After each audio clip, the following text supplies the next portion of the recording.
What is up, film geeks? My name is Trevor, and welcome back to my channel. With Zack Snyder's Justice League coming out just a couple days ago, it's an amazing 4-hour epic. We now have 10 DCEU movies, so that means we gotta rank them, place them on their proper tiers. Join me down below in the comment section. Where would you guys place some of these movies over others? Let's talk about it all down below in the comment section. What did you guys think of Zack Snyder's Justice League? It's a pretty epic movie. And with that said, let's get right into our tiers. And first up, we have amazing, then we have great, then we have good, then we have okay, then we have meh, then we have bad. These movies are in no particular order, and definitely you guys may be upset where some go over others and all that. Okay, here we go. First up, we have Man of Steel. I gotta put Man of Steel in the amazing tier. One of my favorite DCEU movies, Man of Steel, just for the score alone. This movie is absolutely amazing. I mean, Kal-El, Superman, played by Henry Cavill, is definitely my favorite Superman. He's also the only Superman I've actually seen, but getting to experience his father and then also experience his father here on Earth, like you get to experience both those worlds, is something done so well that I absolutely love, and Zack Snyder made a almost masterpiece of a superhero film, but this score is not just riveting, but it's like inspiring. Every time that score goes on, you just get chills. It even plays in Zack Snyder's Justice League, which we'll get to here in a second. Gets me so excited, gets me so amped up. I think it probably has my #1 favorite score of all time. I absolutely love it, and Zod as the villain is an absolute great villain played by Michael Shannon. Maybe the ending does get a little too prolonged with them smashing in building after building, but I mean, I can just watch Henry Cavill be Superman over and over again. I need a Man of Steel 2. So let's sign a petition, folks. Man of Steel 2. If you guys are thinking Man of Steel 2, talk about it down below in the comment section. Next up, we have Birds of Prey. Birds of Prey! Amazing tier. This was my favorite DCEU movie. Is it still? Find out at the end of the video. I'll rank them all. But Birds of Prey is awesome. I wasn't that excited for it when it came out last year. The name itself really threw me off. Like Birds of Prey and a Fabulous Emancipation of One Harley Quinn is a very long name. It should have just been called Harley Quinn and Birds of Prey, or just Birds of Prey. I think Harley Quinn and the Birds of Prey would probably been the best name, but Birds of Prey is what we're calling it, and it is absolutely awesome. Margot Robbie is just awesome, but it just goes and she's kicking ass, and they have so many weird things to relate to, like her relationship with a egg sandwich that we all relate to, and when that sandwich goes, man, it's so dang sad. But Margot Robbie just embraces Harley Quinn. I can't imagine who else could play this role. Any other actress could not pull this off the way Margot Robbie does.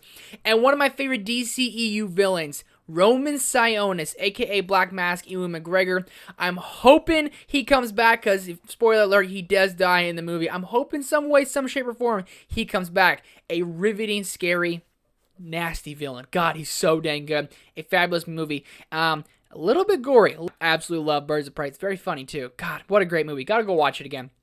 Then we have the reason we're doing this tier list, Zack Snyder's Justice League, aka the Snyder Cut. Snyder Cut's going to the amazing tier, and folks, this might be my favorite DCEU movie. I woke up at 2 a.m. to watch it before work, so 2 a.m. to 6 a.m., a 4-hour epic, and my gosh, was it worth every second. I love the way they broke it up into chapters. I mean, that made it feel like the 4-hour runtime felt a lot less daunting than it actually was. Okay, we're through chapter 1. Okay, we're through chapter 2. They really sped up and went by. The only chapter that seemed to lag was chapter 3. They really focused on Cyborg, tried to get us to care about him a lot. I just didn't really grasp into that as much as I wanted to. But other than that, this movie is awesome. The action scenes they have in here is amazing. Zack Snyder's full vision came to the screen, and I absolutely loved it. There's so many cuts out there that director's cuts I haven't seen, and if you guys haven't, let me know down below in the comment section ones I should see. But Zack Snyder's Justice League was everything and more I could have wanted. And I mean, when they played the Man of Steel score in here, I got chills. I'm getting chills thinking about it.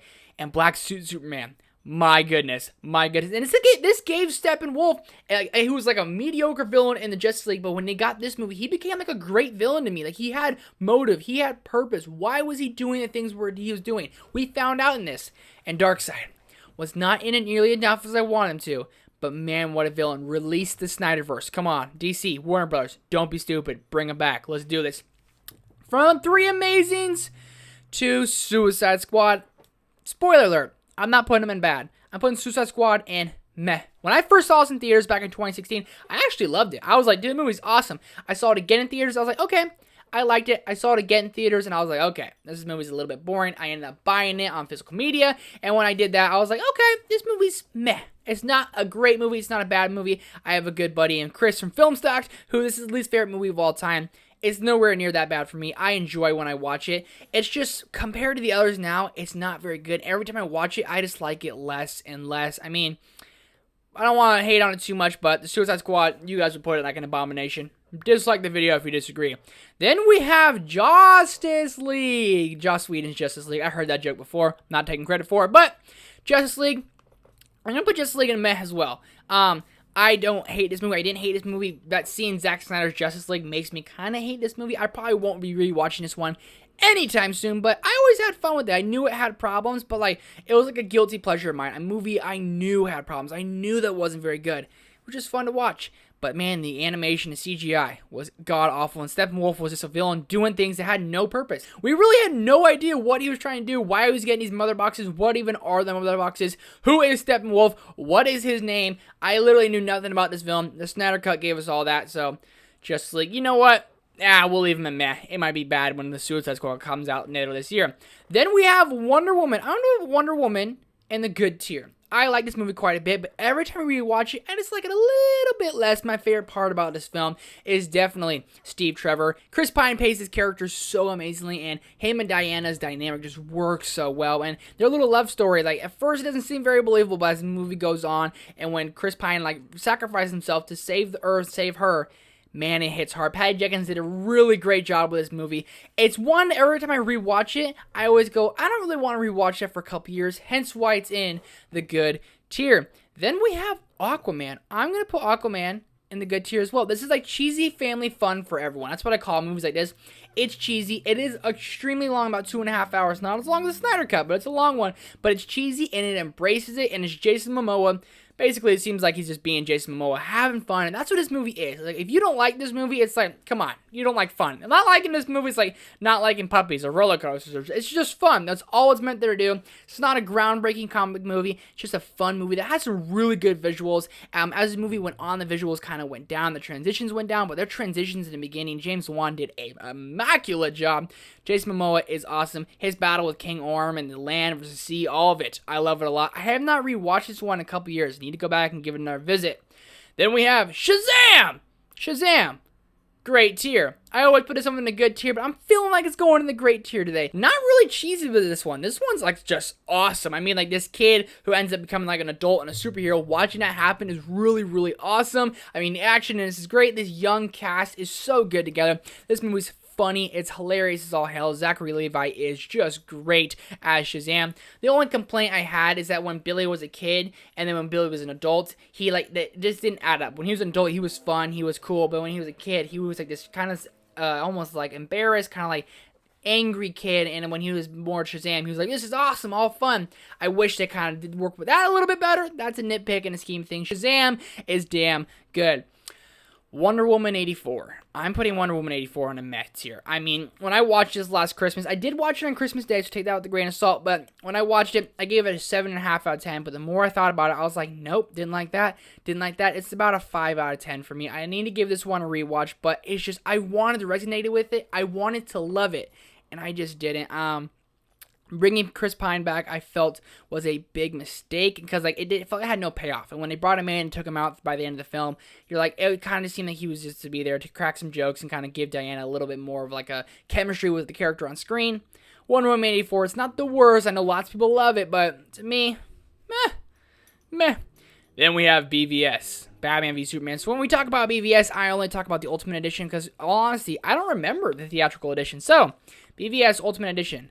Amazing tier. This is arguably my favorite DCEU movie. I absolutely love Batman vs Superman. And tell me, do you bleed? That, among many lines, is absolutely awesome. You get Doomsday in there. You get arguably the best superhero entrance of all time with Wonder Woman. It's kind of upsetting that they showed that in the trailer. If they left that for the theater, it would have been so cool. And when like Superman dies and you see like the on his grave at the end, the dirt on top of his coffin box raise up, God, it gives you chills. Superman, Kal-El, Henry Cavill, and Ben Affleck together. That is just awesome. Batman vs. Superman, one of DC's first team-up movies with Batman, Superman, and you also have Gal Gadot as Wonder Woman in there, and you have Jesse Eisenberg, Lex Luthor. I'm a big fan of Jesse Eisenberg, and you get Doomsday in there by the end of the movie. A really awesome, really riveting movie. I only watched the Ultimate Edition. I need to maybe rewatch both of them, theatrical then Ultimate, see the full difference, but I absolutely love BVS. Before we're done here, we're going to rank all of these guys. So, coming in first place, Zack Snyder's Justice League. Coming in at number 2, we got Birds of Prey. At number 3, Batman v Superman. At number 4, Man of Steel. At number 5, Shazam. At number 6, we got Wonder Woman. At number 7, we have Aquaman. At number 8, we have Justice League. At number 9, Suicide Squad. At number 10, Wonder Woman 84. Don't fight me on it, or you can fight me on it. Feel free to dislike the video. Feel free to hit the thumbs up button for me. It really does help me out. Consider subscribing to the channel. It would really mean the world. Thank you guys so much for watching. A DCEU Heroes and Villains ranking coming in the next couple of days. Very excited about it. See you guys in the next one.